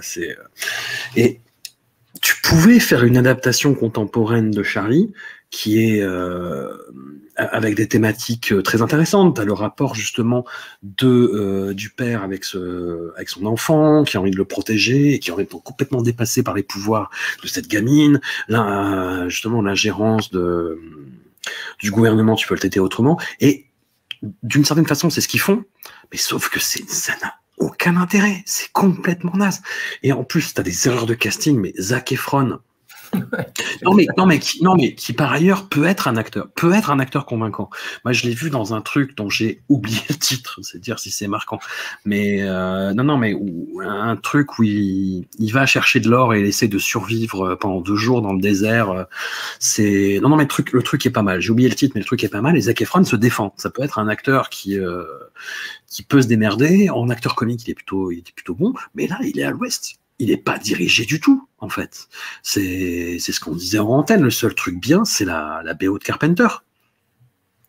Voilà. Et le truc n'a aucune espèce d'intérêt. Et en plus, tu sens qu'ils marchent sur des œufs. C'est-à-dire qu'ils essayent de faire un truc qui est à la fois provocateur, parce que bon, un gamin en danger, qui en plus a des pouvoirs, et sachant que c'est assez gore en plus, et ce que le film original respectait à peu près, mais vraiment à peu près, et là tu sens que le film est timoré, que ça marche sur des œufs, que ça n'ose rien, enfin ça n'a aucun sens, puis c'est moche. La fin, c'est un truc en huis clos, sans aucune imagination dans la mise en scène, dans l'éclairage. Enfin, t'attends juste que les mecs tombent les uns après les autres et puis qu'ils s'en aillent, quoi. Enfin, ça n'a aucun intérêt. Moi, je trouve que l'acteur de celui qui les pourchasse, il est vachement bon. Alors. C'est ironique. C'est hyper ironique. Hein, jamais. Je trouve que j'ai vu sa prestation, je fais, mais qu'est-ce qui se passe? Attends, c'est qui, du coup, celui qui les poursuit? C'est celui qui jouait, enfin, celui qui reprend le rôle de George C. Scott, j'imagine, dans l'original. Firestarter. Il me semble que c'est un acteur latino, c'est pour ça que je dis ça. Je pense que ça te dit quelque chose un peu au faciès. John Leguizamo. Il nous faut un acteur latino. Allez, lui. C'est un peu ça. Merci pour le salut. Apparemment, Michael Greyeyes, peut-être. Est-ce que ça serait pas lui? Ah oui, il me dit vaguement quelque chose. Ouais, mais ça me dit rien du tout. On voit qu'il vous a marqué dans le film. On voit qu'il a marqué dans le film. Moi, je l'ai vu dans Fear the Walking Dead. Ah oui, non, c'est Grey Eyes, pardon, c'est pas Greyeyes. C'est Grey Eyes. J'ai dit que c'était latino, du coup, ça. Oui, je pensais que c'était espagnol, du coup, Greyeyes. Du coup, ça c'est les yeux verts. Bon, bref. Voilà. Soit. Non, après, moi, je pense qu'il y a quelque chose qui pourrait venir sauver le soldat King dans ses adaptations. Ce serait peut-être. Mais après, il faudrait qu'il y ait des gens qui décident de prendre leurs responsabilités. Ça risque d'être un peu compliqué. C'est qu'en fait, en vrai, il n'y a rien de mieux pour adapter un roman, pas une nouvelle, mais un roman, rien de mieux que de faire une série. Puisque du coup, on peut être au long cours, on peut développer des personnages, on peut s'étendre, quoi. Et je pense que, surtout qu'on est dans de la Peak TV, on est dans un moment où en fait les séries n'ont jamais été aussi adulées. Et je pense que peut-être, plutôt que de faire des mini-séries comme c'était le cas de The Outsider ou Story of Lizzie, ce serait peut-être temps de faire une vraie série de Stephen King avec quelque chose de concret. Alors après, moi, la question que je me pose, c'est est-ce que Stephen King est toujours aussi pertinent en termes d'adaptation? Parce certes, il est toujours adapté, mais il a été adapté parce que tout le monde a voulu sucer la roue il est revenu, enfin de ça, quoi, là, en 2 chapitres. Sans ça, il n'y aurait jamais eu autant d'adaptations. Voilà. Je pense que peut-être qu'à l'heure actuelle, faudrait voir les chiffres de vente aussi de Stephen King, de Stephen King. Je pense qu'il vend toujours autant. Mais est-ce que ça plaît toujours autant, Stephen King, notamment aux nouvelles générations? Et est-ce que le cinéma de genre, enfin, ou les séries, les cinémas d'horreur, de fantastique, ce genre de choses, est-ce qu'elles n'ont pas évolué sans lui aussi? Est-ce qu'il n'y a pas quelque chose de... Est-ce qu'il n'est pas finalement... il n'est pas à la ramasse, parce que c'est pas vrai, parce qu'il y a toujours il est capable encore d'écrire des livres, mais peut-être qu'il écrit des livres que les gens ont envie de lire, mais qu'ils n'auront pas forcément envie de voir adaptés. C'est ça. Je me pose la question de savoir si ça plaît encore, tout simplement, une adaptation de Stephen King. Voilà. Bah, c'est intéressant, parce que là, maintenant, c'est la mode de ce qu'ils appellent le elevated horror. J'aime pas du tout ce terme. Tu vois. Et quand tu prends le hit, ça... la nouvelle version, bah, je trouve que ça se range un peu dans cette catégorie, c'est-à-dire dans le sens où... Attends, non, mais parce que... après, vous me contredisez, vous me cassez de tous les sens. Non, c'est intéressant, c'est intéressant. Il y a ce côté social, il y a ce côté souffrance, comme on a dit, des gens, du petit peuple et tout, et par-dessus, on rajoute le côté horrifique un peu plus spam dans ta gueule, jumpscare. Mais il y a une espèce de base qui peut correspondre un peu plus. Je sais pas. Bah, tu vois, moi, j'ai pas trouvé tant que ça par rapport au... Non, mais par rapport à l'original. Tu vois, le fait d'avoir déplacé ça dans les années 80, j'ai trouvé ça complètement con, en fait. Parce que, en fait, si le bouquin se passait à l'époque qui était décrite, c'est justement pour toutes ces préoccupations sociales-là, en fait. Là, il y avait juste une envie de coller à des thématiques que les gens comprendraient mieux, tu vois, quoi. Enfin, mais du coup, t'évacues plein de sujets. Et c'est complètement con. Et j'irais même plus loin, c'est que le premier chapitre de Hit, en vrai, c'est en 2017. Moi, je pense qu'il y a vraiment eu la volonté de surfer sur la mode de Stranger Things, qui fait que ça se passe dans les années 80, tu vois. Donc, le revival des années 80, la nostalgie, etc. Donc, les mecs se sont dit, oula, ils ont commencé à se frotter les mains, tu vois, pour faire ce genre de choses. Pour le Elevated Horror, je pense pas, parce que s'il y a bien un truc dont Stephen King est diamétralement opposé, c'est l'Elevated Horror. Parce que c'est la fameuse blague de Garth Marenghi's Dark Place, qui est une série anglaise qui pastiche, on va dire, qui parodie Stephen King. Il y a cette fameuse séquence où il dit certaines personnes utilisent le sous-texte. Moi, je n'utilise pas le sous-texte parce que je dis que ce sont des gens qui manquent de courage. Et c'est vrai que je connais des auteurs qui font du sous-texte et ce sont tous des lâches. Ouais, c'est ça, exactement. Et c'est un peu ça, Stephen King, c'est vrai. On va dire qu'il parfois, il peut manquer de finesse, mais on ne peut pas le taxer de snobisme, quoi. Voilà, c'est pas un snob du tout. Et surtout, ouais, mais c'est compliqué, les Elevated Horror, tu vois. Le problème, c'est que les représentants de l'Elevated Horror actuellement, c'est des mecs qui disent de ne pas faire d'horreur. C'est ça le problème, c'est que tu te retrouves avec des mecs comme Ari Aster ou des mecs comme Robert Eggers qui limitent à bord l'horreur en te disant non, moi je ne touche pas à ces choses-là, c'est des choses qui sont sales. Tu vois, et ben non, il faut se salir les mains un peu, tu vois.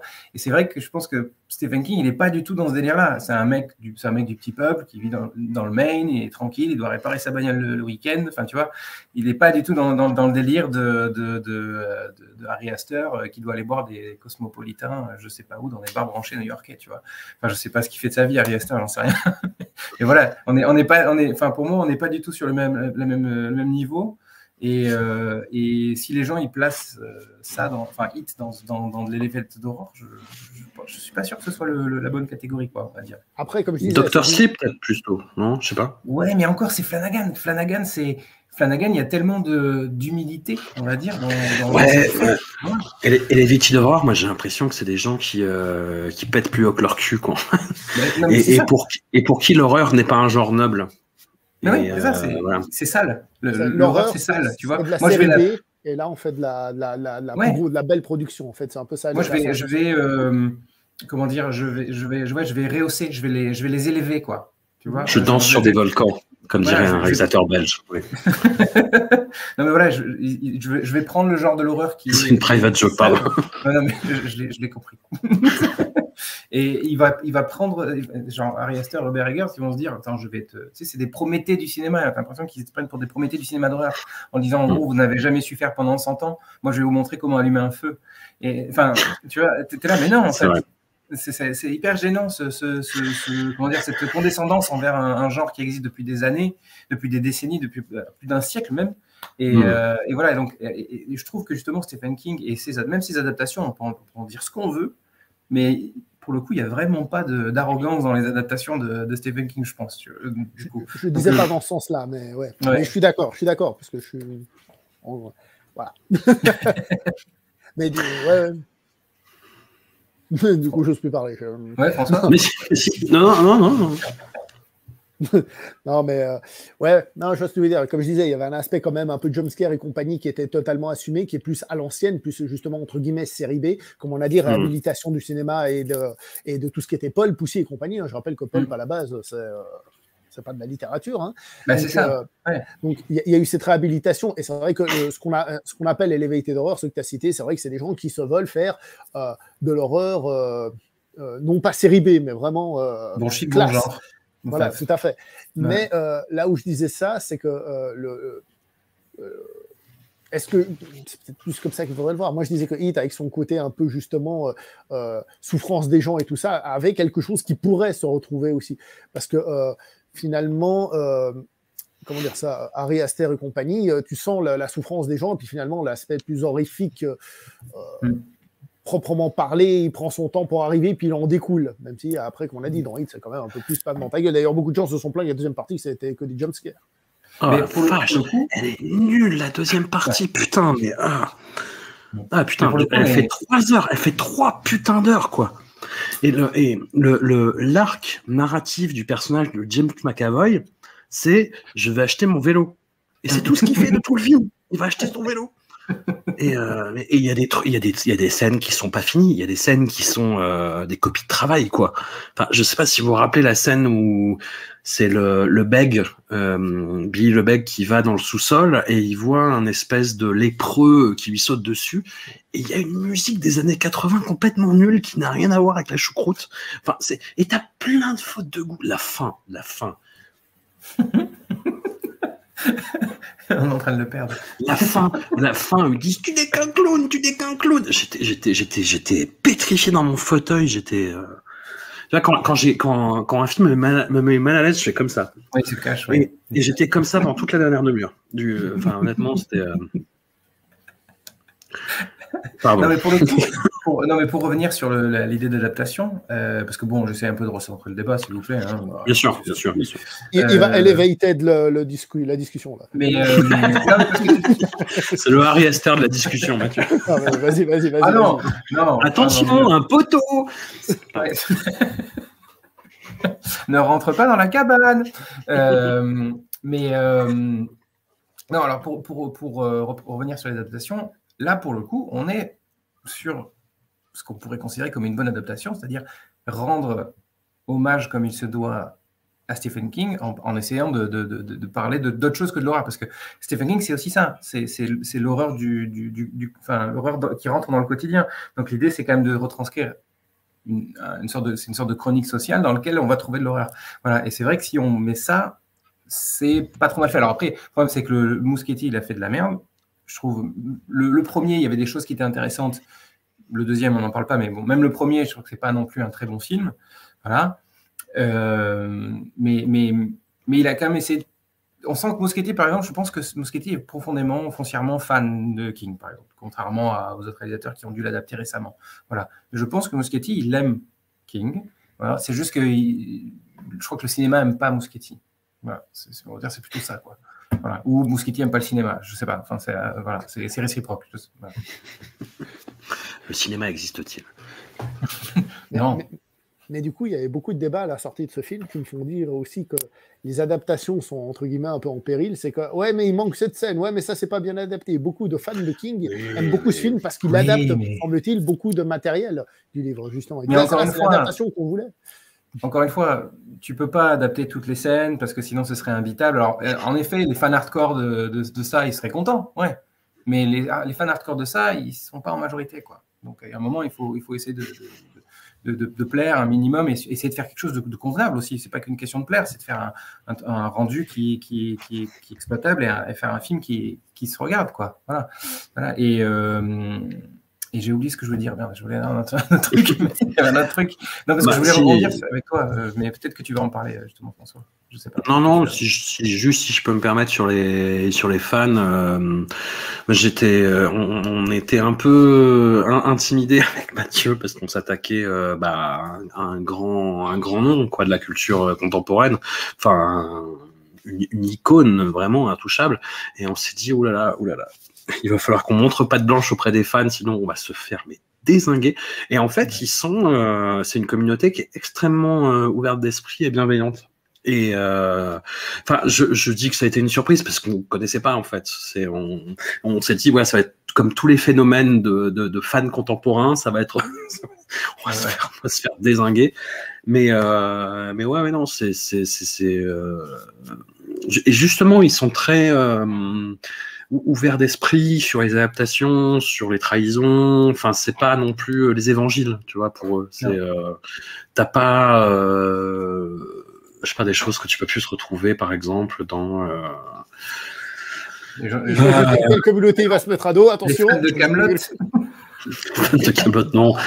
Non, je sais pas, moi je pensais plus à certains fans d'animé, tu vois, voilà, quand t'as des trahisons dans les films ou dans les longs métrages, ou t'as des erreurs de traduction, tu vois, françaises dans les VF, ou ce genre de trucs, quoi. C'est pas, c'est ouvert d'esprit. Mais après, il peut y avoir des discussions, justement, sur les traductions, et voilà. Et tu sais, je me rappelle ce que je voulais dire. Yes. Ça m'est revenu. Et en plus, c'est important parce que ça parle de sexe. Non, c'est surtout que, par exemple, pour les gens qui auraient voulu avoir une adaptation stricto sensu de ça, ben, je pense qu'en fait, ils ne voudraient pas, parce qu'il y a quand même ce moment très gênant dans ça, où il y a 30 pages de partouze. Moi, je veux, justement. Non. De partouze avec des enfants de 12 ans. Voilà. Non, donc, je pense c'est pas de partout, c'est de gangbang, si on va être honnête. Donc, non. Pardon. C'est de part 12, comme tu disais. Voilà. Pardon, voilà. Est-ce que. Alors, peut-être que les fans hardcore, ils ont envie de voir ça, mais moi pas. Non. Voilà. Non, justement. Non. Moi, je suis complétiste, mais il y a un moment où ça doit s'arrêter, quoi. Voilà. Ah, et après, voilà, c'est des choses qui font. Et c'est. Pareil, moi, c'est un truc qui me faisait peur en relisant du King, c'est les trucs qui allaient mal vieillir, tu vois. Et il y en a, on va pas se mentir, cette fameuse scène de partout d'adolescente de 30 pages, vieillit mal. Et ouais, le sexe chez Stephen King, c'est très oulala. En fait, tu sens que c'est pas son truc. T'as envie de dire non, arrête, c'est voilà, ferme la porte, éteins la lumière, tout va bien. on voudra pas. Il y a aucun problème. Et non, il y a des questions sociétales sur lesquelles il a évolué. Tu vois, par exemple, sur la question de l'homosexualité, qui est un aspect qui est évoqué, tu vois, par exemple, dans Le Fléau, où il y a c'est quelque chose qu'il évoque assez peu dans l'ensemble de son œuvre. Hein. Mais il y a un personnage dans Le Fléau de lesbienne. Et il y a pas de stigmatisation à proprement parler, d'homophobie à proprement parler, mais c'est très maladroit. On va dire ça comme ça, et c'est quelque chose c'est un sujet sur lequel il a évolué à titre personnel parce que sa fille est homosexuelle, et il s'est pas mis tout d'un coup à écrire des romans flamboyants sur la culture queer, je dis pas ça, mais c'est quelque chose sur lequel il est beaucoup plus avisé, adroit et même élégant. C'est pas, enfin, quand il évoque le sujet, c'est pas, tu sens que c'est pas au chausse-pied des contraintes wokistes, des cochias contemporains, tu vois. C'est parce que ça vient d'un endroit personnel chez lui et il l'applique avec beaucoup de justesse. Voilà. Ok. Peut-être pour conclure, puisqu'on a parlé de King, auteur et du cinéma, est-ce que vous voulez toucher un petit mot sur le film qu'il a réalisé? Non, mais honnêtement, vu ce qui se faisait à l'époque, vu le corpus de films du Chétan qu'il y a dans sa filmographie, tu vois, c'est pas le pire. Non. Et c'est même assez rigolo. Après, c'est pas très bien. Après, ne mentons pas aux gens, ce n'est pas très bien. Voilà. Mais c'est amusant. Vous pouvez redire le titre quand même pour c'est Maximum Overdrive. Voilà. Et c'est un film dont il n'a absolument aucun souvenir du tournage. Et il y a un truc, enfin, une petite anecdote, c'est que quand il parle de sa période en interview, quand il était accro à la cocaïne et à l'alcool, il se traite régulièrement d'asshole, le trou du cul. Et Maximum Overdrive, c'est les machines qui se rebellent contre les humains, et en particulier les camions qui assiègent une station-service. Mais il y a aussi d'autres machines. Ouais, voilà. C'est ça. Et s'il y avait eu Macron à l'époque, et qui donc C'était gratos. Et donc, il y a d'autres machines qui se rebellent et on voit des machines qui font n'importe quoi au début. Et il y a notamment Stephen King qui fait une apparition, qui essaie de retirer de l'argent au distributeur et t'as le distributeur qui le traite d'assaut, justement. Voilà. Donc, c'est une petite prescience un petit peu sur sa condition de l'époque. Et le film n'a pas grand intérêt, mais comme je dis, c'est pas un nanar, c'est pas un navet, mais c'est un gros film bis, pas très défendable, mais rigolo à regarder. Voilà. C'est ça. Je pense que. Non, et en plus, je trouve qu'il s'en sort mieux en tant que réalisateur, parce que bon, il a écrit le film aussi, mais je trouve qu'il s'en sort mieux en tant que réalisateur qu'en tant que scénariste, par exemple, parce que c'est quelque chose dont on n'a pas trop parlé, mais il a aussi travaillé comme scénariste, et je trouve qu'en scénariste, il est vraiment pas bon pour le coup. C'est lui qui a écrit la nouvelle fin de Ça 2, d'ailleurs, de Hit Chapter 2, quoi. Ouais, voilà. C'est nul, hein. Et en plus, c'est ça qui est énervant, c'est qu'il fait une apparition dans Ça 2. Il joue le vendeur de vélo qui boucle l'arc narratif de James McAvoy, si essentiel à ces 3 heures. Et il fait une blague comme quoi c'est un auteur et qu'apparemment il a du mal à finir ses histoires. Voilà. Très bien. Voilà. Ouais. Bah, après, c'est un boomer, quoi. Donc, il est un peu boomer sur les bords. Donc, voilà, il fait des dad jokes, tu vois. Il fait des blagues de papa. Donc, voilà, c'est « Oh, j'adore les clins d'œil, c'est super ». Voilà. Puis, comme on disait, c'est un mec qui manque parfois de subtilité. Donc, c'est sympathique. Voilà. Ouais, mais c'est pas grave. C'est pas grave. Mais... Non, c'est ça. T'as envie de lui mettre une tape sur l'épaule. Tu dis « Ouais, ça ira mieux la prochaine fois, Stéphane. Allez, maintenant, Mais pour finir sur une note positive, moi je trouve que moi j'avais très très très peur de l'overdose, en fait, parce que il fallait qu'on se tape quand même minimum une 30aine de bouquins chacun, tu vois, grosso modo. Et moi j'avais peur qu'au bout de 4-5, je me dise « Ah, j'en ai marre, aidez-moi ». Et en fait, pas du tout. C'est quelqu'un qui a un vrai talent d'écriture, qui a été très bien traduit en français dans les années 80 et 90, je tiens à le souligner, un peu moins récemment, mais pour le lire maintenant en version originale, ça reste un auteur extrêmement compétent et qui te met tout de suite dans l'histoire. Voilà, moi je vous conseille vraiment de lire dans ce qu'il a fait récemment, 22 novembre 63, Revival, l'Institut, qui est vraiment super, qui est une espèce de suite de Charlie, mais un peu plus méchante et au goût du jour. Et dans le recueil Si ça saigne, donc la vie de Chuck, qui est une nouvelle mais hallucinante et extrêmement bien écrite. Et c'est pas Hemingway, c'est pas Tolstoï en termes de style, mais il a un don pour décrire une situation et te plonger dedans, même si tu n'as jamais vécu dans une petite ville des États-Unis, ce qui est le cas de beaucoup de gens quand même, tu vois, de ses lecteurs à travers le monde. Il arrive à te faire comprendre l'atmosphère, l'ambiance, à la rendre vivante, à avoir des dialogues qui ne sonnent pas toc. Il a toujours cette acuité et cette pertinence de regard complètement folle. Il y a des récits qui sont moins intéressants que d'autres, on va pas se mentir, mais ça reste un écrivain extrêmement talentueux et qui n'a pas les adaptations qu'il mériterait. Voilà, il faut plus de Mike Flanagan, il faut plus de Frank Darabont, il faut plus de Mr. Mercedes. Voilà, pour l'instant, ça fait un peu défaut. Mais tu penses que l'adaptation de Running Man par Wright, c'est mort ou pas? Ouais. Ouais, c'est un mort, ouais. Non, mais parce qu'en plus, ça demanderait un budget d'au moins 150 patates. Hein. Parce que c'est très, très ambitieux. Enfin, c'est une course-poursuite à travers un bidonville futuriste. Enfin, c'est compliqué, quoi. Tu peux pas faire ça qu'avec des écrans LED. Enfin, c'est chaud, quoi. Voilà. Je pense qu'on a fait un bon petit tour quand même, hein, puisqu'on a parlé donc beaucoup de l'auteur. Niveau adaptation, je pense qu'il faut le répéter, en fait, il faut voir les grands réalisateurs surtout. Et puis, voilà, en fait, le secret était basique à trouver. Et on rappelle vite fait, encore une fois, si vous en voulez plus, beaucoup plus. Est-ce que vous envoyez autant de blagues dans le livre? Vous faites des private jokes? Bien sûr. Attends, remonte le livre. Alors, pour le coup, sur les blagues, on s'en est donné à cœur joie, ouais. En plus, ça va être violent.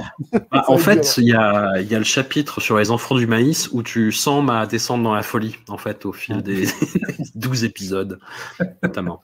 Voilà. L'antre de la folie. Tu vois, les descriptions des résumés, c'est des enfants du maïs. Des enfants du maïs. Voilà, je crois que c'est voilà. Ok, bon, on va s'arrêter là pour aujourd'hui. J'espère que ça a plu à tout le monde. Si le livre vous intéresse, évidemment, vous avez vu comment il s'appelle, vous avez vu que vous pouvez le trouver. Et puis voilà, on se revoit pour de prochaines aventures dans la joie, dans la bonne humeur, dans l'horreur, etc., du quotidien. Allez, portez-vous bien. Un immense merci à toi. Ouais, merci beaucoup. Évidemment. Allez, ciao. Salut.